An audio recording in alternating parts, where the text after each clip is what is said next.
I think people will think, different things about when life begins. And so ultimately the crux of that, it seems like you believe in God. Do you? Mm-hmm. Yeah. So I think that because of that, we will never see eye to eye, because I don't consider it to be murder before a certain point. Like, obviously, like if the fetus is viable, if, there are certain points where I only ever use secular arguments. So even if it is the case that I believe in God, I've only ever used secular arguments. So what would your argument be?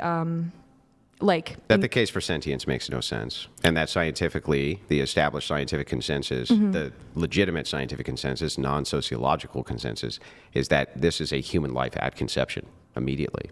That is the scientific consensus. You can look at any source you want. That's the scientific consensus. So if that's the case, right, then we should treat it as though it's a human life. Sure. Yeah. And I think that's going to vary from person to person. I think that there's a lot of people in the scientific community. And again, the scientific consensus does vary on when life begins. It does not. Because the religious idea is the consensus does not vary. There's no source you could ever look to. And I'm willing to be corrected right now live. There's no source I've ever been able to find which refutes that the scientific consensus is that human life begins at conception. Oh, thank you. There would be no other way to determine human life. Other than that, it began at conception. You wouldn't even be able to determine it another way. But you can go ahead. What does scientific consensus say? When does human life begin? Sure. I'll wait.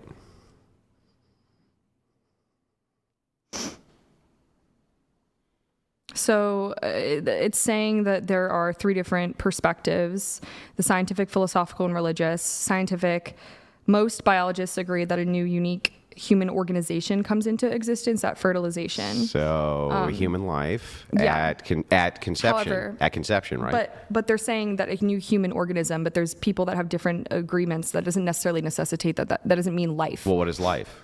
It's alive? I mean, that's what I'm saying is it's different for everyone. They're saying that the human organism forms at conception, but that doesn't mean it's life. Well, what is an organism? Is it alive?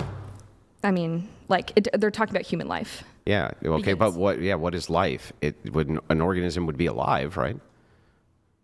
I mean, but again, there's a difference between human life and an organism. Don't you agree? If an organism is alive and it's a human organism, then it's human life, right? How could it not be? I mean, yeah, you can believe what you want. I think just different people are always going to have different opinions on it. And I was just pointing out the scientific consensus. Sure. Yeah. And I was correct, right? Scientific consensus by most biologists, which would be consensus, yes, say that human life begins at conception, right? Sure, yeah. So then what we're left with from the secular perspective is sentience, and that really makes no sense. That's it. So I would always use the secular argument. Okay. The secularists can't determine when sentience begins. Since they can't determine when sentience begins, there's no reason for us to assume it doesn't begin at conception of life. Okay.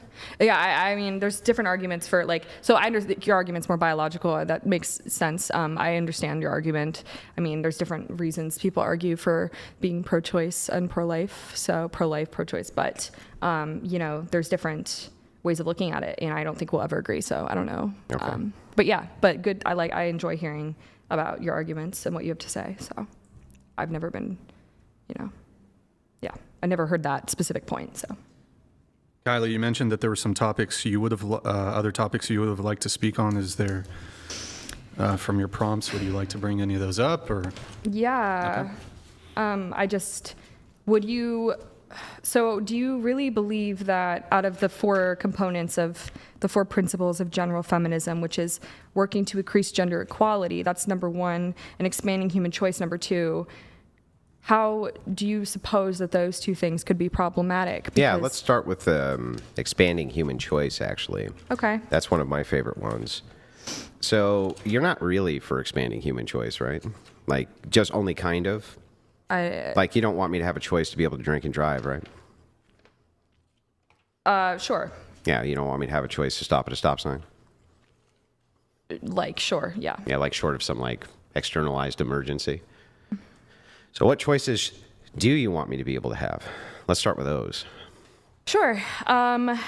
Anything related to agency, within reason, without harming others. Yeah, but I mean, me drinking and driving doesn't harm others. Opportunity. Right? Does me drinking and driving actually harm others? It can. But everything I do can harm others. Right. So that's a strange argument, because when you're talking about freedom of choice and you say, well, we can limit this choice because it can do harm, that would be every choice. So let me clarify then. Okay. Expanding human choice such that it promotes autonomy and agency without infringing upon the rights of others or the safety of others. Yeah. Now you see why I was so specific about rights. Because Yes, it's definitionally part of what you believe, right? Being specific is important. So, yeah, it's being specific is super important. I was very specific about rights. That's why I wanted to know where they came from. Right. Because I looked at your definition, which I wrote down earlier, which was the 4 parts. And I'll read it to you, the 4 parts, if you don't believe that I wrote it down. No, I believe you. I believe you. You've definitely been paying attention. But so. you kept on saying, like, I don't think that this is pertinent when we're talking about forced doctrine and rights. But the entirety of your second pillar of feminism revolves around choice and rights. So everybody should have a choice unless it expands to infringe on someone else's rights, right? Like a living person, yeah. Yeah, like a living person. Okay, we're going to leave abortion and all that aside. We're just talking about, we'll just say, like, you're alive, at least we'll agree you're alive when you come out of the womb. Sure. Right? We can agree to that. So, but here's the problem, right? It's like, let's take something easy, like guns, for instance, right? Should I be able to own an AR-15? Depends on who you ask and which state. I'm asking you. Do I think you need an AR-15? Nah, that's not what I asked. Should I be able to own one? Should you be able to own an AR-15 that has, because there's specific types, right? There's like ways you can prevent the AR-15 from firing rounds. No, I mean a after fully round automatic after machine gun. round. No. Okay. Why are you taking away my choice? Because like that would be an example of the specification that I made about how it infringes upon the safety of others. Okay, what about a semi-automatic? That's a good question. I don't really know why anything that even that large and semi-automatic would be useful, but I don't know a lot about AR-15s. So. No, I understand. I'm not trying to hold any potential ignorance you have about the operation of guns against your argument. After all, then I can say tractors do a lot of damage and not know anything about tractors, but still know they do damage, right? So I think that that's a legitimate argument for you to say. I mean, I know, yes, but yes. Yeah. Well, what is it chambered in then? I mean, my dad is like, has a lot, he has like a gun safe, and I grew up with him like shooting and stuff. Do you know what caliber an AR-15 shoots? No, I don't. Okay. So, I mean, again, I'm not familiar with AR-15s really, but. Yeah. So we would say, like, functionally, you don't know too much about the product we're talking about. Sure. I'm fine with that. I was just pointing that out to be hyper charitable. But how is that, considering the fact that I will never, and almost nobody who ever owns an AR-15 will use one in a violent act, why is it worth limiting our choice? Is that true? Oh, yeah. Do you know, for instance, almost all gun crime is committed with handguns, and almost all of it is committed by one segment of the population with handguns. When it comes to long guns, segment? That would be the black population mostly. With handguns? With handguns, And then with shotguns, is that what you're saying? No. With rifles or shotguns, you're more likely to be beaten to death with hands and feet than a rifle or a shotgun, including an AR-15. That's if we took all of the mass things, I can't say what they are, but the mass things that, happen. If we took even all of those into account, you're still more likely to get beaten to death with hands and feet. Interesting. Than you are to. So, but how does that expand my choice then, though? That this is an operational thing that I want, and somebody definitely wants to sell it to me, and I want to buy it. Why are you limiting my choice?